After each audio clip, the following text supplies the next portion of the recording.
In my classroom, I typically approach writing through a rhetorical perspective. What that means is that I think about writing less as about mastering genre or producing error-free documents, and more so about approaching it and thinking carefully about the way writing is shaped by a particular audience in a particular situation, selecting kind of what media you would use to most effectively respond to a particular situation.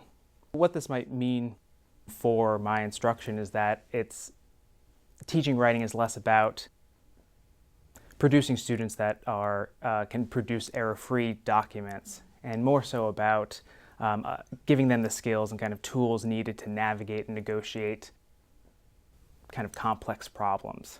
And so the way I see writing is that it's kind of complex, messy, and uncertain work.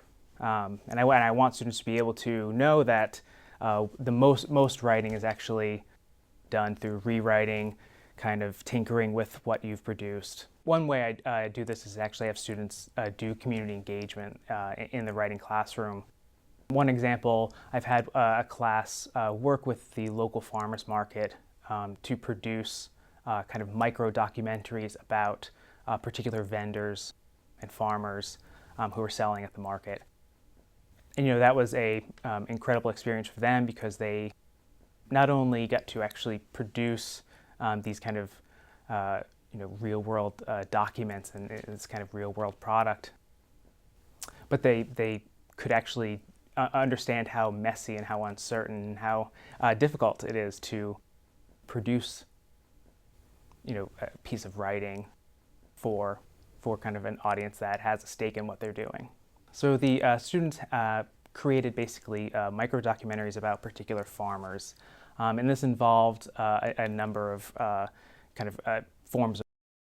They first had to contact farmers to inquire into their interest and whether or not they wanted to be part of the micro documentary. They had to explain the project as a whole and kind of be persuasive about why it's important to actually put together a series of films. They then had to write interview questions, revise interview questions based on the interviewees' responses. They had to actually start editing the documentaries so that they fit the particular audience. They were kind of they fit the particular situation and context in which they were going to be seen.